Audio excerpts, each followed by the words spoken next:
आज का वीडियो आपके जीवन को बदल देगा, तो बने रहे वीडियो में। दोस्तों, बरकत का मतलब होता है कि अन्न इतना हो कि घर के सदस्यों सहित अतिथि आए तो वह भी खा ले। धन इतना हो कि आवश्यकताओं की पूर्ति के बावजूद भी वह बचा रहे। तो दोस्तों, चलिए हम जानते हैं कुछ ऐसे अचूक उपाय जिनसे हमारे घर में बरकत बनी रहे, जिनको करने से आपके घर और आपकी जेब की बरकत बनी रहे, भरपूर रहे माँ लक्ष्मी और अन्नपूर्णा की कृपा। तो दोस्तों, चलिए सबसे पहला उपाय है दोस्तों कि प्रकृति का दोस्तों यह नियम है कि आप जितना देते हैं वह उसे 2 गुना करके लौटा देती है। दोस्तों, यदि आप धन या अन्न को पकड़ कर रखेंगे तो वह छूटता जाएगा। दान में दोस्तों सबसे बड़ा दान है अन्नदान। तो दोस्तों, चलिए उपाय पर ध्यान दीजिए। गाय, कुत्ते को चींटी और पंछी के हिस्से का भोजन निकालना बहुत ही जरूरी होता है। दोस्तों, हिंदू धर्म के अनुसार सबसे पहले गाय की रोटी बनाई जाती है और अंत में कुत्ते की। इस तरह सभी का हिस्सा रहता है। इस तरह के दान को पंच यज्ञ में से एक वैश्व देव यज्ञ भी कहा जाता है। दोस्तों, 5 यज्ञ इस प्रकार है: ब्रह्म यज्ञ, देव यज्ञ, पितृ यज्ञ, वैश्व देव यज्ञ, अतिथि यज्ञ। दोस्तों, अतिथि यज्ञ से अर्थ है मेहमानों की सेवा करना व उन्हें अन्न जल देना। अपंग महिला, विद्यार्थी, सन्यासी, चिकित्सक और धर्म की रक्षकों की सेवा सहायता करना ही अतिथि यज्ञ है। दोस्तों, दूसरा उपाय जानते हैं। हिंदू धर्म में बताए गए मात्र 5 तरह के यज्ञों में से एक है देव यज्ञ, जिसे अग्निहोत्र कर्म भी कहते हैं। दोस्तों, इससे जहाँ देव ऋण चुकता होता है वहीं अन्न और धन में बरकत बनी रहती है। अग्निहोत्र कर्म को 2 तरह से होता है। दोस्तों, पहला यह कि हम जब भी भोजन खाएं उससे पहले उसे अग्नि को अर्पित करें। अग्नि द्वारा पकाए गए अन्न पर सबसे पहला अधिकार अग्नि का ही होता है। दोस्तों, दूसरा तरीका यज्ञ की वेदी बनाकर हवन किया जाता है। दोस्तों, अब हम चलते हैं तीसरे उपाय की तरफ, जो कि भोजन से संबंधित है। ध्यान से सुनिएगा दोस्तों, बहुत ही महत्वपूर्ण नियम मैं आपको बताऊंगी जो आपके जीवन को बदल देगा, आपके जीवन में चमत्कार लाएगा ही लाएगा। दोस्तों, भोजन की थाली को हमेशा पाट, चटाई, चौक या टेबल पर सम्मान के साथ रखें। थाली को कभी भी एक हाथ से न पकड़े। ऐसा करने से खाना प्रेत योनि में चला जाता है। भोजन करने के बाद थाली में ही हाथ भूलकर भी न धोए। और दोस्तों, थाली में कभी भी जूठन न छोड़े। भोजन करने के बाद थाली को कभी किचन स्टैंड, पलंग या टेबल के नीचे न रखे, ऊपर भी न रखे, बेड पे। दोस्तों, भोजन करने के बाद थाली को उसके उचित स्थान पर ही रखें। रात्रि में भोजन के जूठे बर्तन घर में बिल्कुल न रखें। उन्हें धो ले, साफ रोशन कर ले, उसके बाद ही रखे। दोस्तों, किचन में जूठे बर्तन भूल से भी न रखें। भोजन करने से पूर्व देवताओं का आवाहन जरूर करें। भोजन करते वक्त वार्तालाप या क्रोध भूल से भी न करें। दोस्तों, परिवार के सदस्यों के साथ बैठकर भोजन करें। यदि हर रोज दिन का एक टाइम का भी भोजन आप सब परिवार करते हैं तो भी उत्तम होगा। दिन में नहीं कर पाते, रात का भोजन सब परिवार करिए दोस्तों, अति उत्तम होगा। आपके परिवार में मधुरता आएगी, गृह क्लेश दूर होगा। भोजन करते वक्त अजीब सी आवाजें निकालने की बहुत सी लोगों की आदत होती है, तो ऐसा बिल्कुल न करें। दोस्तों, रात में चावल, दही और सत्तू का सेवन करने से लक्ष्मी का निरादर होता है। अतः यदि आप समृद्धि चाहते हैं तो इनका सेवन रात में न करें। भोजन सदैव पूर्व या उत्तर की ओर मुख करके ही करना चाहिए। संभव हो तो रसोई घर में ही बैठकर भोजन करें, इससे राहु शांत होता है। जो जूते पहने हुए कभी भी भोजन न करें। सुबह कुल्ला किए बिना पानी या चाय न पिए। झूठे हाथों से या पैरों से कभी गौ, ब्राह्मण तथा अग्नि का स्पर्श न करें। दोस्तों, चौथा उपाय, पानी का टपकना आर्थिक क्षति का संकेत है। टपकते नल को जल्द से जल्द अवश्य ठीक करवाएं। घर में किसी भी बर्तन से पानी रिस रहा हो तो उसे भी ठीक करवाएं। छत पर रखिए पानी की टंकी से पानी बहता हो तो उसे भी ठीक करवाएं। दोस्तों, बहुत ही सरल उपाय है। आप इन उपायों को अपने जीवन में अपनाइएगा, फिर धीरे धीरे आप अपने जीवन में पॉजिटिव बदलाव जरूर देखेंगे। दोस्तों, आपके घर से धीरे धीरे दरिद्रता दूर होगी, पैसों की तंगी दूर होगी और माँ लक्ष्मी का प्रवेश होगा, आगमन होगा। इसे आप स्वयं महसूस करेंगे। अगले उपाय की तरफ चलते हैं दोस्तों, लेकिन इससे पहले आपसे एक विनम्र निवेदन है, प्रार्थना है दोस्तों आपसे कि आप मेरे चैनल धन प्राप्ति 2.2 को सब्सक्राइब अवश्य करें। दोस्तों, मेरे चैनल पर आपको ऐसे ही उपयोगी जानकारियाँ सदैव मिलती रहेंगी, तो प्लीज मेरे चैनल को सब्सक्राइब कर लीजिए। अगला उपाय है दोस्तों, पांचवा उपाय दोस्तों, घर में क्रोध, कलह और रोना धोना आर्थिक समृद्धि व ऐश्वर्य का नाश कर देता है। इसलिए दोस्तों, घर में कलह क्लेश पैदा न होने दें। आपस में प्रेम और प्यार बनाए रखने के लिए एक दूसरे की भावनाओं को समझें और परिवार के लोगों को सुनने और समझने की क्षमता बढ़ाएं। अपने विचारों के अनुसार घर चलाने का प्रयास न करें, सभी के विचारों का सम्मान करें। चलते हैं दोस्तों छठे उपाय की तरफ। दोस्तों, कभी भी संध्या काल में झाड़ू फूल से भी न लगाएं। झाड़ू को ऐसी जगह रखें जहां किसी अतिथि की नजर न पहुंचे। दोस्तों, झाड़ू को पलंग के नीचे भी न रखें।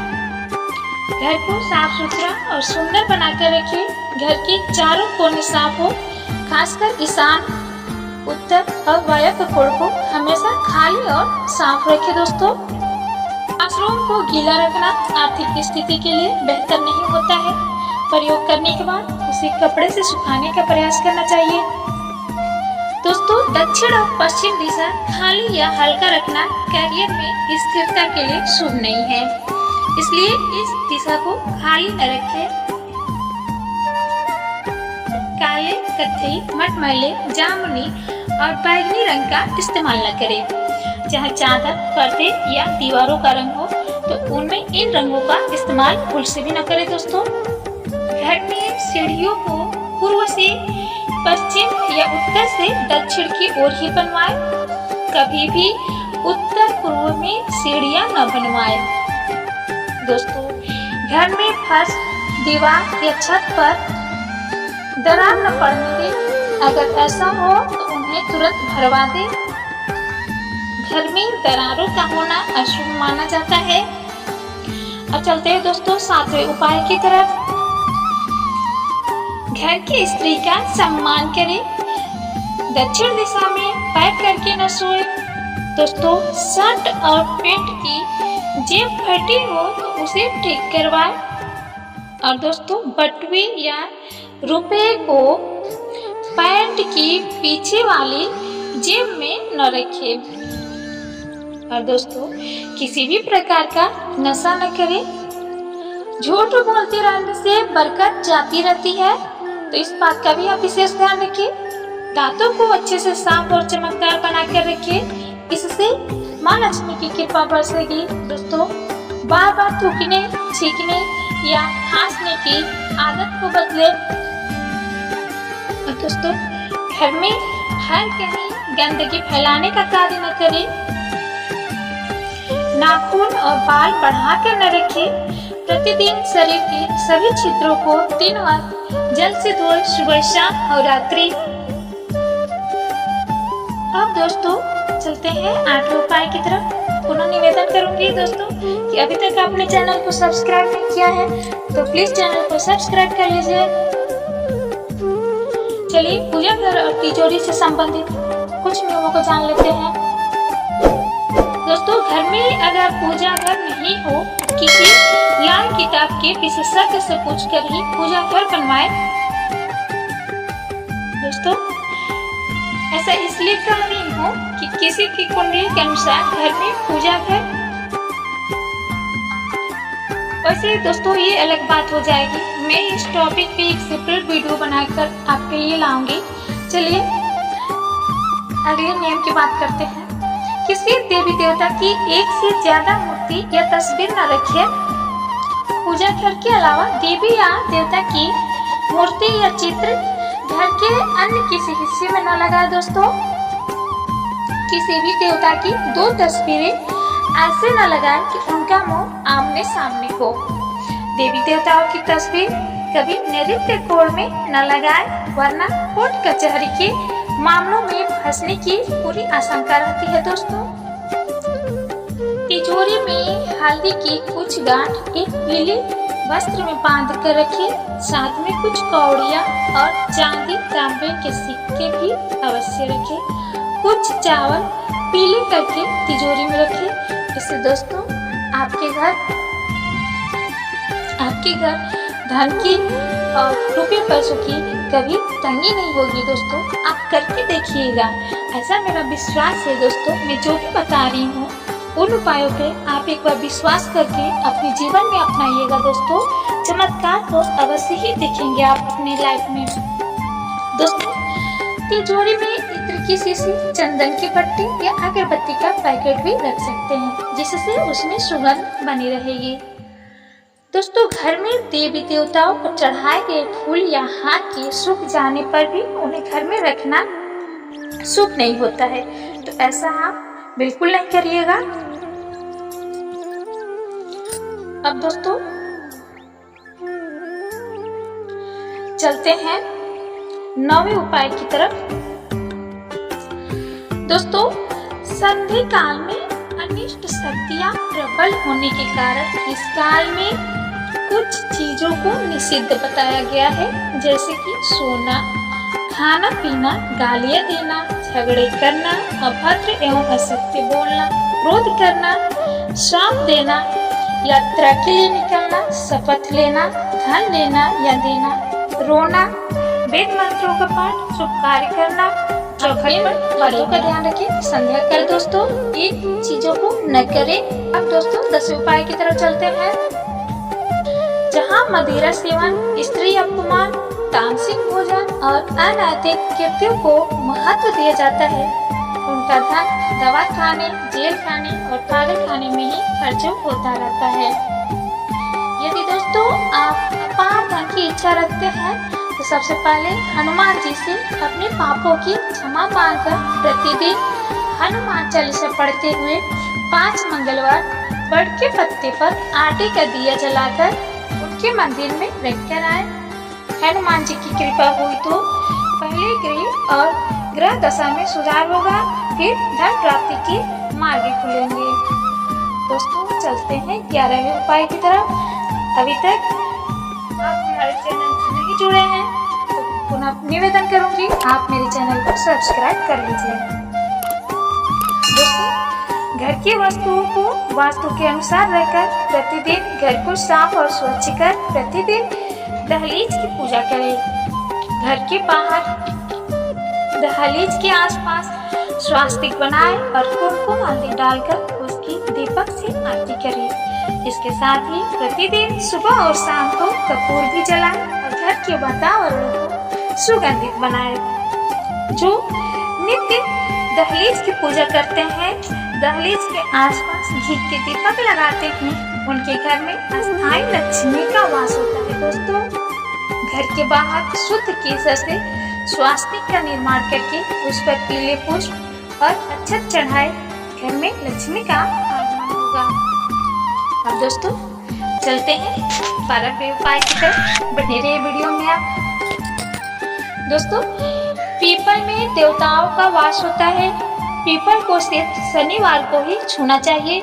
शनिवार को पीपल के वृक्ष में काले तिल, कच्चा दूध, गंगा जल, शहद, गुड़ को स्टील या चांदी के बर्तन में डालकर अर्पित करें और सरसों के तेल का दीपक प्रज्वलित करें। बस यह कार्य प्रत्येक शनिवार को करते जाएंगे तो धीरे धीरे दुर्भाग्य दूर होता जाएगा। दोस्तों, पीपल के वृक्ष की जड़ में तेल का दीपक जला दें, फिर वापस घर आ जाए और पीछे मुड़कर न देखे। इससे आपको धन लाभ के साथ ही हर बिगड़ा काम बन जाएगा। दोस्तों, चलते हैं दोस्तों अगले उपाय की तरफ, 13वें उपाय की तरफ। श्री महालक्ष्मी का ध्यान करके मस्तक पर शुद्ध केसर का तिलक लगाए, धन लाभ के समाचार मिलेंगे। दोस्तों, प्रतिदिन सुबह और शाम को कपूर जलाए। घर के किसी स्थान पर वास्तु दोष हो तो वहाँ कपूर की एक डली बगैर जलाए रखते। दोस्तों, वास्तु दोष दूर होता है। कपूर अति सुगंधित पदार्थ होता है तथा इसके दहन से वातावरण सुगंधित हो जाता है। कपूर जलाने से देव दोष व पितृ दोष का भी शमन होता है। दोस्तों, बने रहे वीडियो में, बहुत ही रोचक बातें हैं, आपके काम की बातें हैं। चलते 14वें उपाय की तरफ। पत्नी और बेटी लक्ष्मी का रूप होती है, खुलकर भी इन्हें दुत्कारना नहीं चाहिए, नहीं कोसना चाहिए और न ही कोई अशुभ वचन कहना चाहिए। माँ को साक्षात देवी पार्वती माना गया है। माँ को दुखी रखने वाला कभी जीवन में सुखी नहीं रह सकता। पत्नी और बेटी के दुखी रहने से आप कभी सुखी न रह सकते हैं। एक बार यदि पत्नी रोती हुई अपने माता पिता के घर चली गई तो याद रहे, इस पाप कर्म से आपके घर की बरकत भी चली जाएगी। दोस्तों, धन, वस्त्र व मान देकर पत्नी को मनाए, उन्हें सदैव प्रसन्न रखने का प्रयास करें। दोस्तों, अब 15वां उपाय। सप्ताह में एक बार गुरुवार को छोड़कर समुद्री नमक से पोछा लगाने से घर में शांति रहती है। घर की सारी निगेटिव एनर्जी समाप्त होकर घर में झगड़े भी नहीं होते हैं तथा लक्ष्मी का अस्थायी वास रहता है। दोस्तों, उपाय तो बहुत सारे हैं, एक ही वीडियो में बता पाना संभव नहीं है। तो दोस्तों, मैं और भी ऐसे ही उपयोगी जानकारियाँ, सरल और अचूक टोटके आपके लिए लेकर आऊंगी नेक्स्ट वीडियो में। भगवान विष्णु आपके पूरे परिवार का कल्याण करें, इसी कामना के साथ फिर मिलेंगे। दोस्तों, धन्यवाद।